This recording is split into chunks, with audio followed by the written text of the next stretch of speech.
Me gustaría compartir un pasaje que está en el libro del profeta Ageo. Se predica poco del Antiguo Testamento y menos de los profetas menores, y me gustaría poder compartir con vosotros un pasaje del profeta Ageo. Es el capítulo 2 y son los primeros 10 versículos. Así que si queréis abrir vuestras Biblias, móviles, tabletas o cualquier cosa que tengáis, pues os voy a dar tiempo. Es más fácil buscarlo en la Biblia de papel que en la digital. En la digital a veces es un auténtico rollo. Pero bueno, ¿estáis más o menos? ¿Sí? Dice así, voy a leer desde la versión interconfesional, y dice así: el año segundo del reinado de Darío, el día 21 del mes séptimo, el Señor habló a través del profeta Ageo y le dijo: dirígete al gobernador de Judá, Zorobabel, hijo de Seatiel, y al sumo sacerdote Josué, hijo de Josadac, así como al resto del pueblo, y diles lo siguiente: ¿quién queda entre vosotros que haya conocido este templo en su esplendor inicial? ¿Cómo lo veis ahora? ¿No os salta a la vista su insignificancia? Sin embargo, anímate, Zorobabel, oráculo del Señor.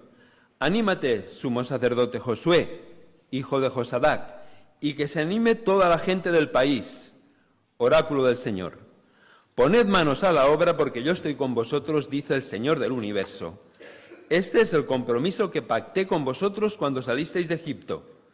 Mi espíritu estará en medio de vosotros. Por tanto, no temáis. Porque dice también el Señor del universo: dentro de poco tiempo haré temblar los cielos y la tierra, el mar y los continentes. Haré temblar a todas las naciones. Llegarán aquí todas las naciones con sus valiosos tesoros y llenaré este templo de esplendor. Oráculo del Señor del universo. Mía es la plata y mío es el oro. Oráculo del Señor del universo. Así pues, el futuro esplendor de este templo será mayor que el del primero. Oráculo del Señor del universo. Además, estableceré la paz en este lugar. Oráculo del Señor del universo. Dejadme que primero os hable un poco del contexto de este pasaje. El contexto de este pasaje es el regreso de los exiliados desde Babilonia hasta Jerusalén. El rey Ciro, que era muy chulo él, dijo: todos los pueblos que habían sido desplazados van a poder volver, si lo desean, a su tierra. Sabemos que no todos los judíos que vivían en Babilonia quisieron volver. De hecho, Babilonia se convirtió en uno de los centros principales del judaísmo, pero se calcula que entre 50 y 100.000 personas volvieron. Tampoco lo que se encontraron allí era para tirar cohetes. La ciudad estaba destruida, no había murallas, como recordáis muy bien a través de Nehemías, el templo estaba destruido, en fin, que no es que fuera una promoción de viviendas de lujo a donde ellos iban. Realmente se encontraban en una situación muy difícil, pero Dios levantó gente interesante, gente importante, que ayudó en la tarea de la reconstrucción.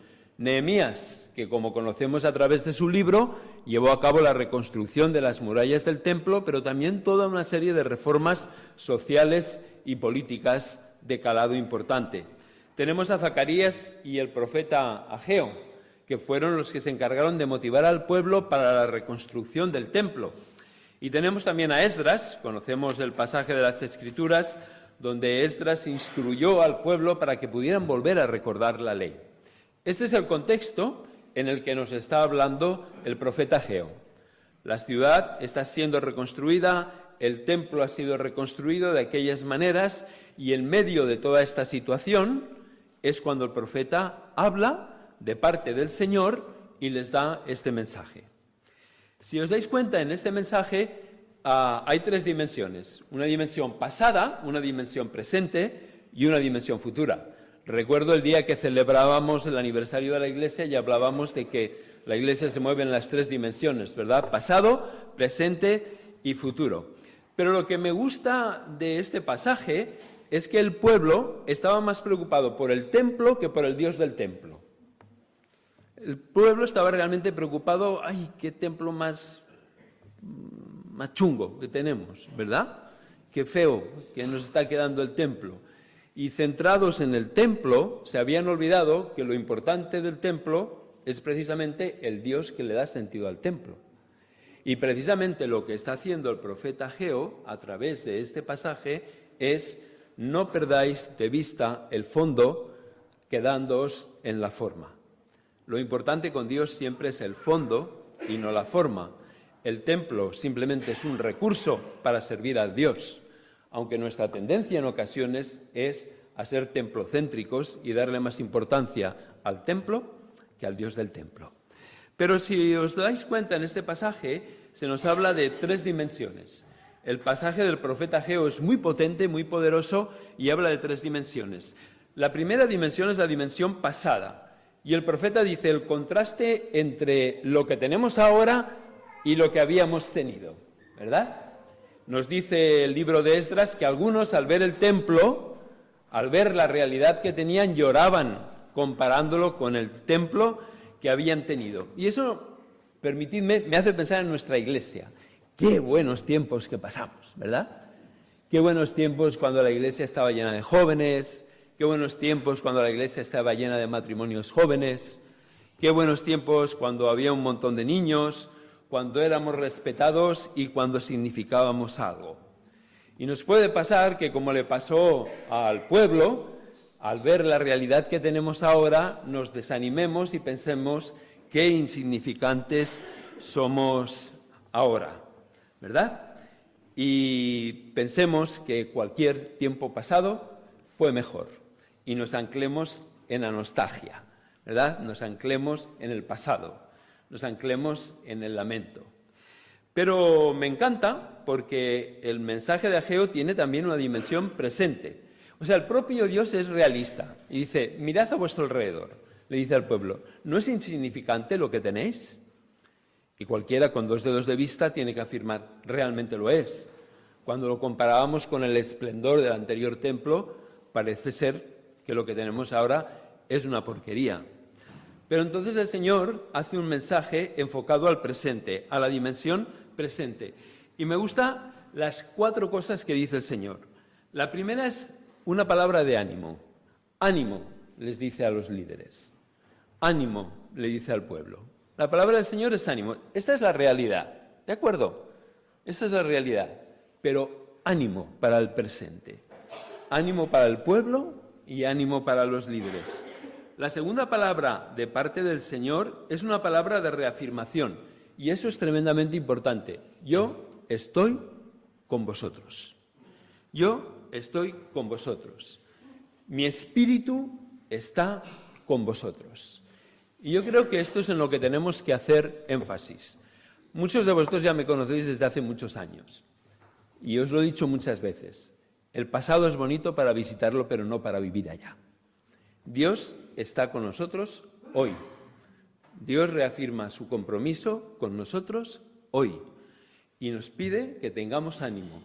Y nos pide, como dice el profeta Ageo, manos a la obra, porque todavía queda mucho por hacer. Mi espíritu está con vosotros, yo estoy con vosotros. Y dice el profeta Ageo, de parte del Señor, y yo tengo un pacto y tengo un compromiso con vosotros. Y yo creo que hoy esto es lo que tenemos que hacer énfasis. Tenemos que hacer énfasis que Dios sigue estando con nosotros. Tenemos que hacer énfasis que Dios tiene un compromiso contigo y conmigo y con esta comunidad. Tenemos que continuar haciendo énfasis en que hay mucho trabajo por hacer y que hay que ponerse manos a la obra, y que el que pierde el tiempo mirando hacia atrás no se centra en el presente y no trabaja para el futuro.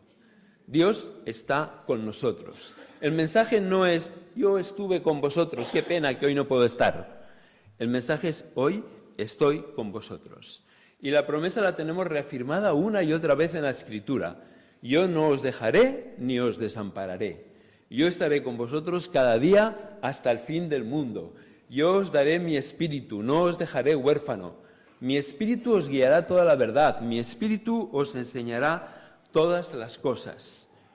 Y vuelvo a insistir, en el último de los aspectos que dice el profeta Ageo.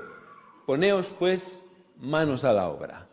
Todavía hay mucho para construir el reino de Dios.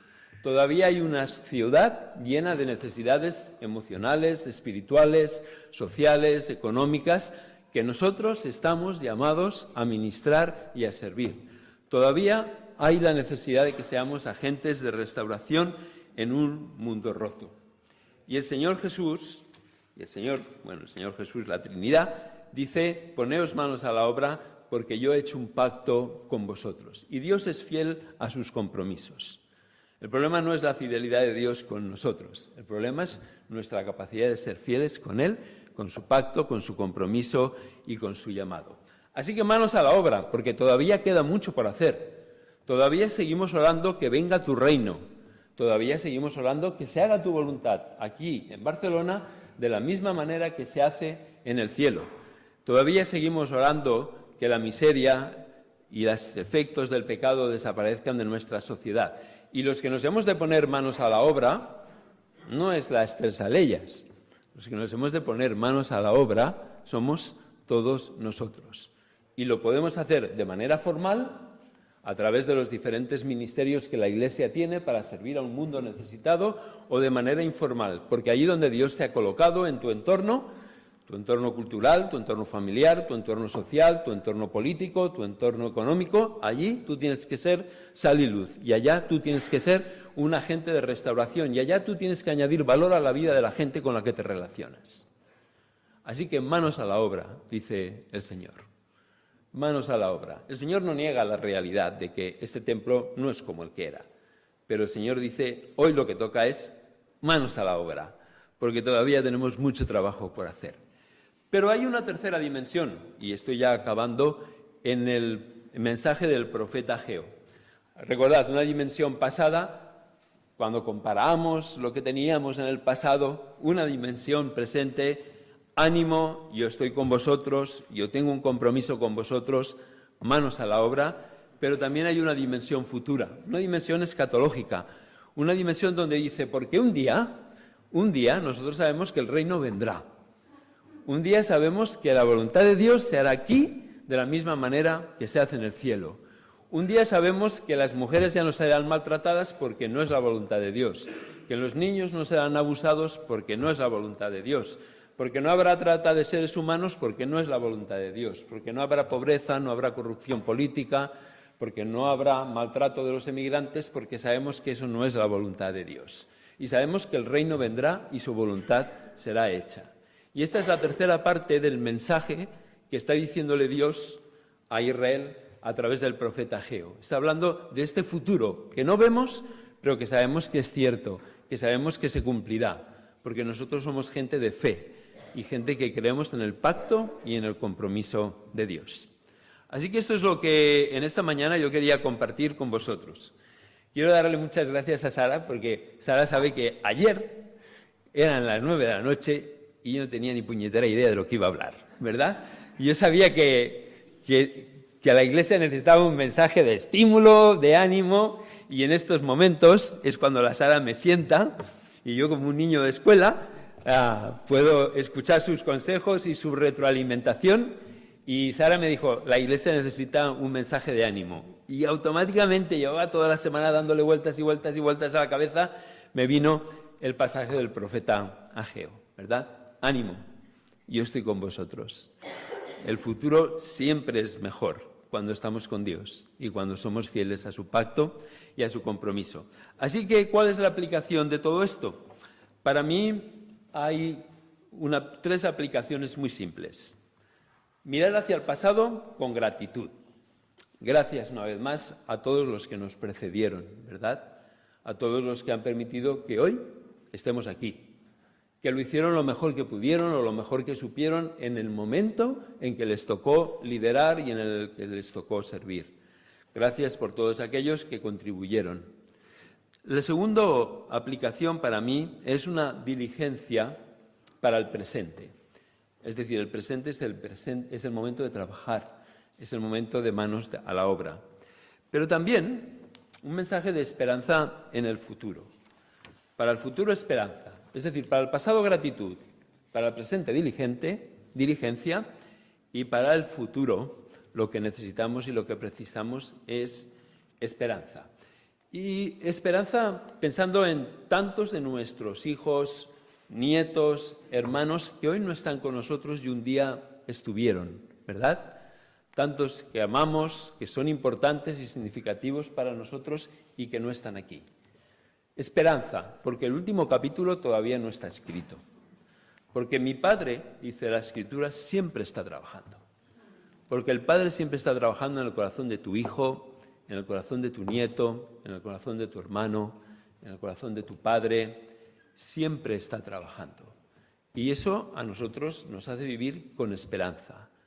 No la esperanza del que desea que un día le toque la lotería, sino esa certeza basada en el carácter de Dios, de que en los últimos capítulos siempre los escribe Dios. Y ojalá Él nos permita a nosotros ponernos manos a la obra y ser parte y colaboradores de estos últimos capítulos. Que el Señor os bendiga.